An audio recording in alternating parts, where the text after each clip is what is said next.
I'm gonna come to the Septuagint for you to understand, and Arabic, okay, as untranslatable into Greek and Arabic, because there is nothing like it into those languages.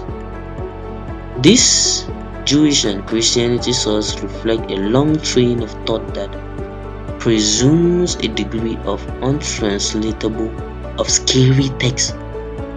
Our book is called also known as the scary text, with especially emphasis on terms, especially personal name of in the Tetragrammaton. It will be shown below how this untranslatable result in the Tetragrammaton, making its way into Greek literature and Bible translation in varieties of ways and at different times. What I can tell you here, don't go far. Hebrew render the Tetragrammaton to Greek, and he still rendered the Tetragrammaton to Arabic, Islam. They render it to Greek, Christianity. I told you that. Greek more than the Christianity, Hebrew more than the Jewish. So the Jewish, we are the one doing it, right? So I'm gonna drop this thing for you so that you can read it, okay? Right. So I'm trying to let you understand how NINI end up in Hebrew. They were using our own text to do that. Okay? Transcultural division of idioms, the case of the Tetragrammaton in Old Greek Septuagint. I think that led us to trying to make the video very fast. Greek, and that leads us to Greek, which is the word, the Septuagint, or you say the Old Greek. Septuagint, or you say the Old Greek.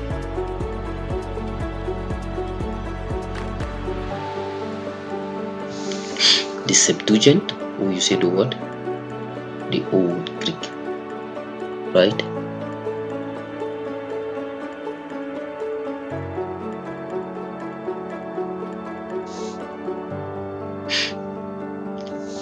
The rendering of the Tetragrammaton as Jehovah, or you say chaos, the same as Jehovah, and sometimes, okay, has been regarded for a long time as a kind of a Septuagintism or Septuagint. This is specially inherited characteristics of the Old Greek/Septuagint text that was followed or imitated in other literature as well. What is the Old Greek, which is also known as the Septuagint? I want to prove it something to you here. The Septuagint, also known as what? The LXX, also known as the LXX. Okay.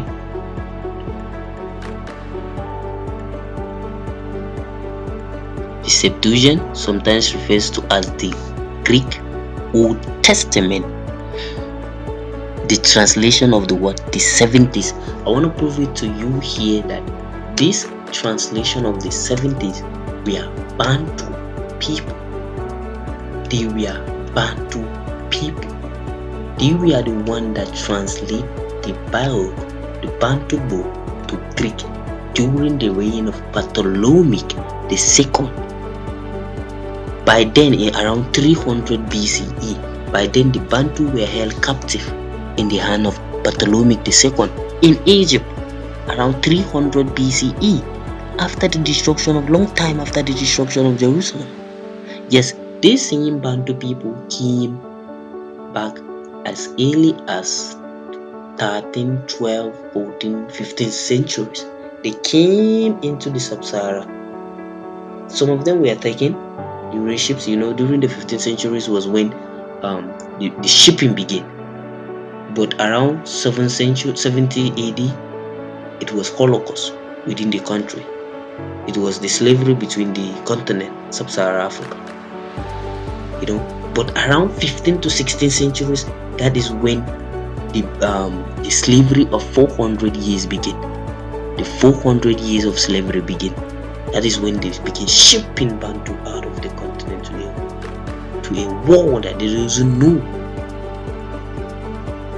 You understand this? Between the 15th centuries But these Bantu that were held captives in Egypt by Ptolemy II came back during the 14th to 15th centuries in sub-Saharan Africa, but they didn't go deep down Southern Africa, They live, they came down, they still know the story. They still know the story. They came down towards Chad, Borno, they came down towards Sudan, going to Chad, they dwell in Chad, and later on leave the Chad, they dwell in Borno, later on they live in Borno. Right now they are in central Nigeria. This tribe that you see them all over in central Nigeria, they are the ones. But they doesn't know themselves as Bantu. Bantu was known as in the early 18th centuries. The Niger Congo are also Bantu. And those ones that I'm telling you, sometimes they refer to them as Afro-Asiatic. They are not Afro-Asiatic. They are Paleo-Aramic. Right? They are also Bantu. Okay? And the Bible was translated, this Septuagint was translated to them when they were held captive in the hand of Ptolemy II by the 70s. The 70s are our ancestors. Yes. And often abbreviated as what? The LXX is the earliest extant Greek translation of the Bantu Bible, not Hebrew. Greek does not know Hebrew. That you can tell me that Greek translate from Hebrew. Greek know nothing about Hebrew. It was Ptolemy that, because he had a relationship with the Bantu. Yes, by then it seems like they have a relationship with the Bantu during the reign of the Maccabees, when Maccabees was, yes, read Maccabees 1 to 2, read Maccabees 1, first Maccabees, second Maccabees. It was during that time, right, between 300 BCE 400 BCE. Okay, this is when the LXS was translated, or the LXS was known.